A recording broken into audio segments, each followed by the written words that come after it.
Hello friends, आज है नवरात्र का दूसरा दिन। सो अभी हम पूजा स्टार्ट करने वाले हैं।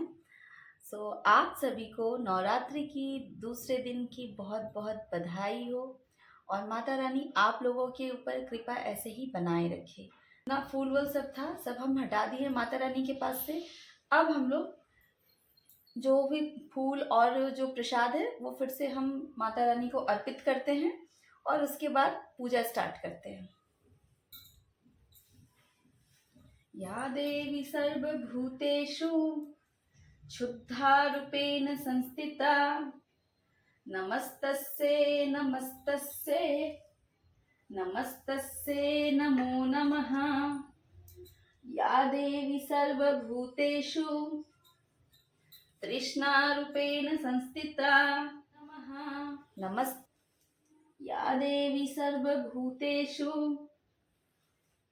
क्षुद्धारूपेण संस्थिता नमस्तस्यै नमस्तस्यै नमस्तस्यै नमो नमः।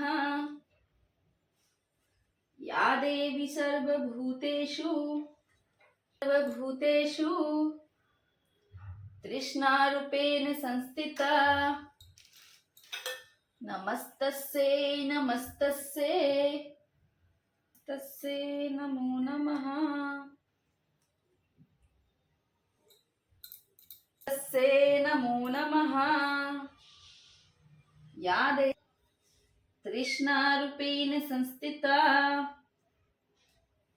नमस्तस्यै नमस्तस्यै नमस्तस्यै नमो नमः।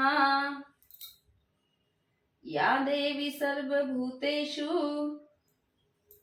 आशारूपेण संस्थिता नमस्तस्यै। या देवी सर्वभूतेषु क्षुद्धारूपेण संस्थिता नमस्तस्यै नमस्तस्यै नमस्तस्यै नमो नमः। या देवी सर्वभूतेषु तृष्णारूपेण संस्थिता नमस्तस्यै नमस्तस्यै या देवी सर्वभूतेषु तृष्णारूपेण संस्थिता नमस्तस्यै नमस्तस्यै नमस्तस्यै नमो नमः।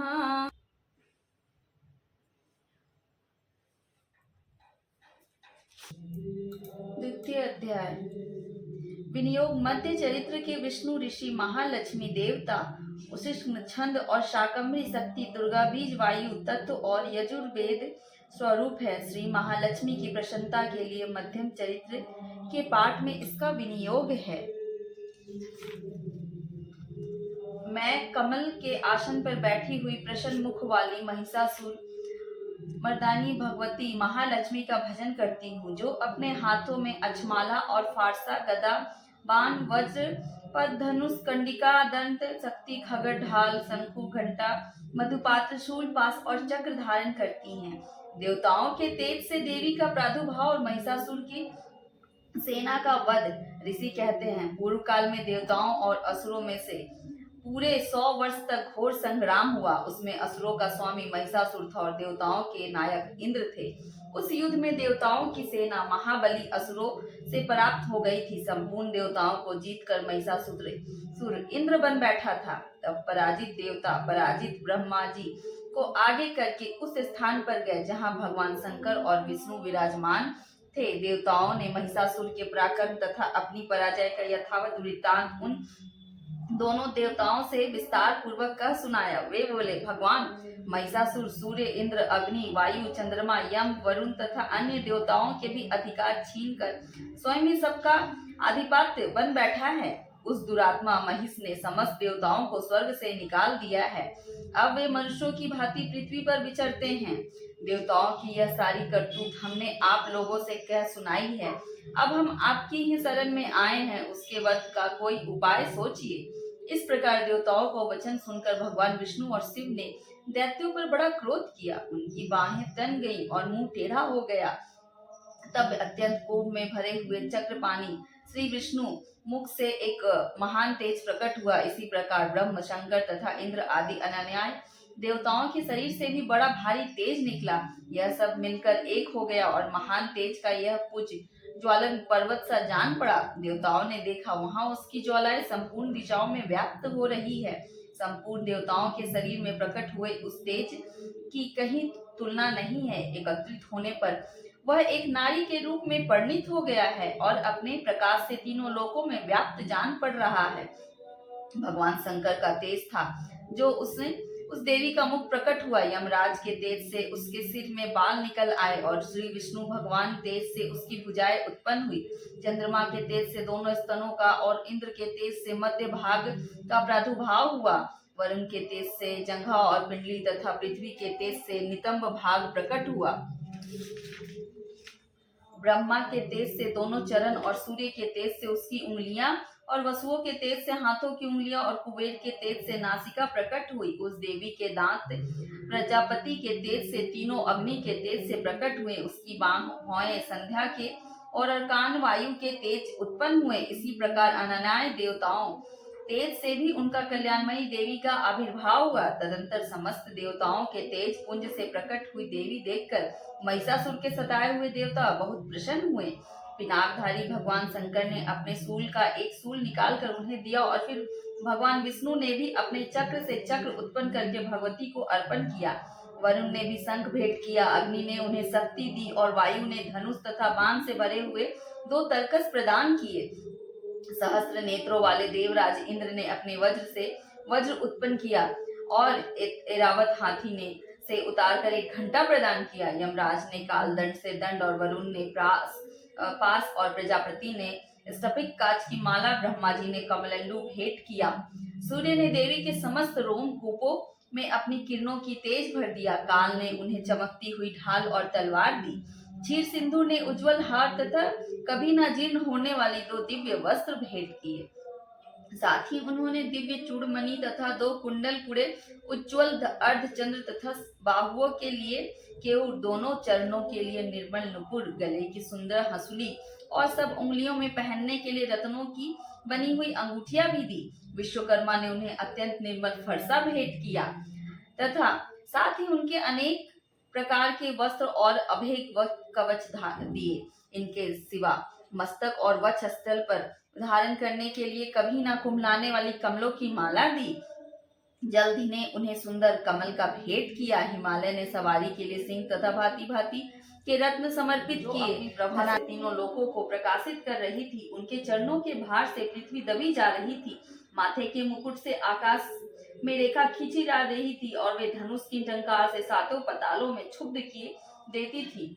देवी ने अपने हजारों भुजाओं से संपूर्ण दिशाओं को आच्छादित करके खड़ी थी। तदंतर उनके हाथ दैत्यों का युद्ध छिड़ गया। नाना प्रकार के अस्त्र शस्त्र के प्रहार से संपूर्ण दिशाएं उद्घोषित होने लगी। चिछुर नामक महान असुर महिषासुर का सेनानायक था। वह देवी के साथ युद्ध करने लगा। अन्य देवताओं की चतुर्गनी के सेना के साथ चामर भी लड़ने लगा। 60,000 रथियों के साथ आकर उदग्र नामक महादैत्य ने लोहा लिया। 1 करोड़ रथियों के साथ लेकर महामनु नामक दैत्य युद्ध करने लगे, जिसके रोए तलवार के समान तीखे थे। और असीलोमा नाम का महादैत्य 5 करोड़ रथी सैनिकों सहित युद्ध में आ डटा। 60 लाख रथियों से घिरा हुआ बासकल नामक एक दैत्य भी युद्ध भूमि में लड़ने लगा। परावित नामक राक्षस हाथी सवार और घुड़सवार के अनेक दलों के साथ करोड़ रथियों की सेना लेकर युद्ध करने लगा। विडाल नाम 5 अरब हाथियों से घिरकर लोहा लेने लगा। इनके अतिरिक्त और भी हजारों महादैत्य रथ, हाथी और घोड़े की सेना साथ लेकर वहां देवी के साथ युद्ध करने लगे। स्वयं महिषासुर उस रणभूमि में कोटि कोटि सहस्त्र रथ, हाथी, घोड़े की सेना से घिरा हुआ खड़ा था। वह दैत्य देवी के साथ तोमर, भिंदीभाल, शक्ति, मूषल, खगड़, परुष तथा पटिस आदि अस्त्र शस्त्रों के प्रहार करते हुए युद्ध कर रहे थे। कुछ दैत्यों ने उन शक्ति पर प्रहार किया, कुछ लोगों ने पास फेंके तथा कुछ दूसरे दैत्यों ने खगड़ का प्रहार करके देवी को मार डालने का उद्योग किया।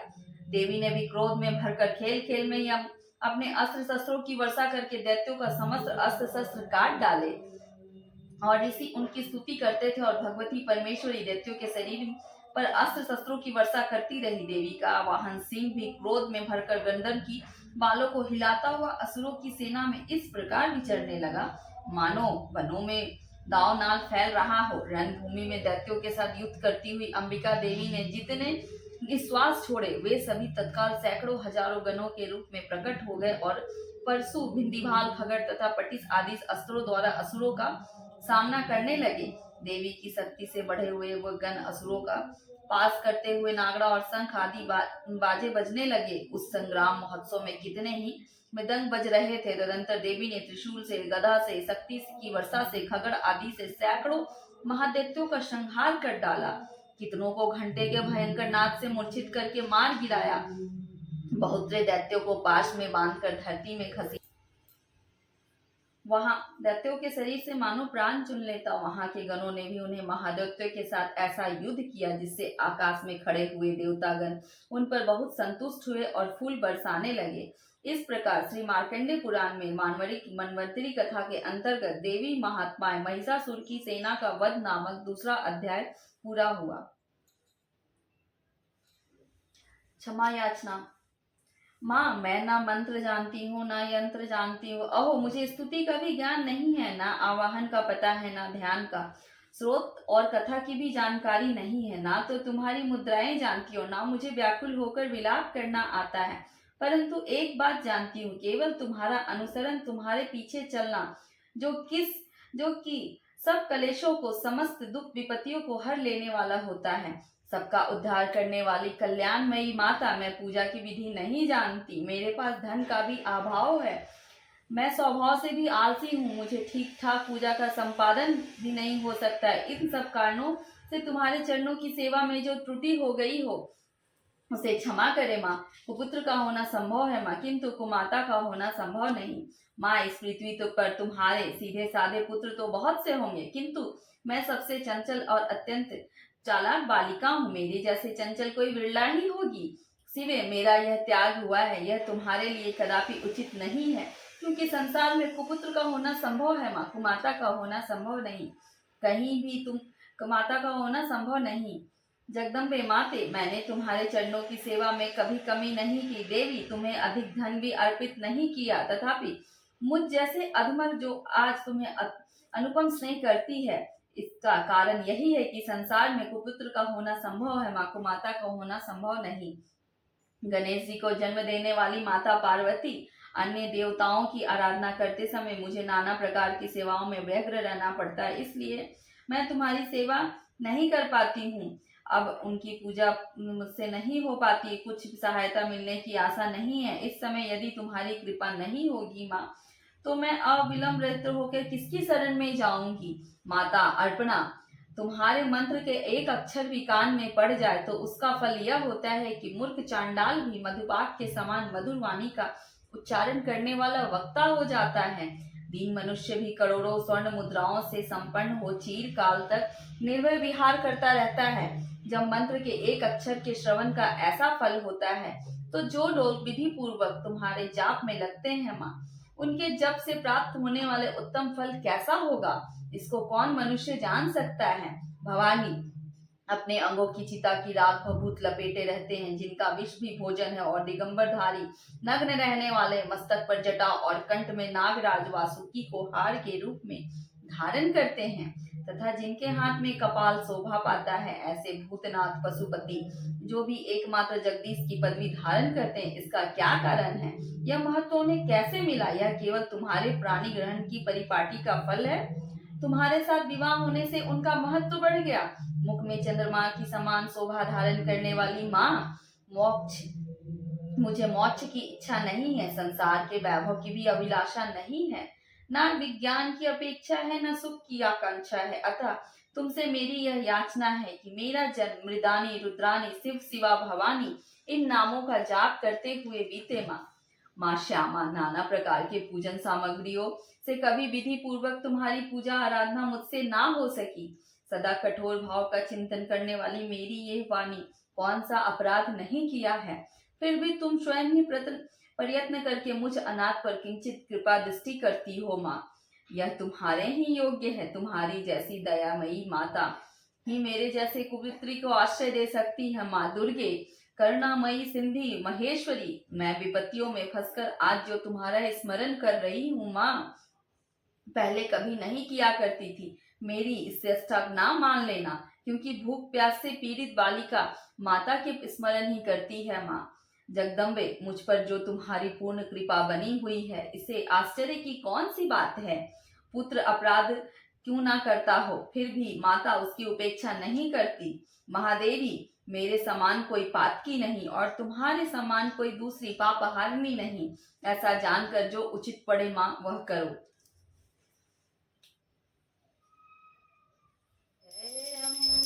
गौरी मैया जय श्यामा गौरी, तुमको नित दिन ध्यावते, मैया जी को नित दिन ध्यावते, हरि ब्रह्मा सिंह गौरी।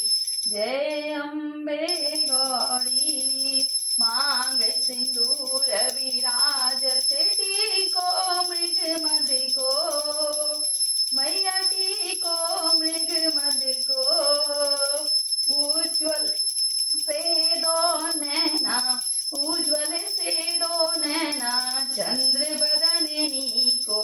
जय अम्बे गौरी, मैया जय श्यामा गौरी।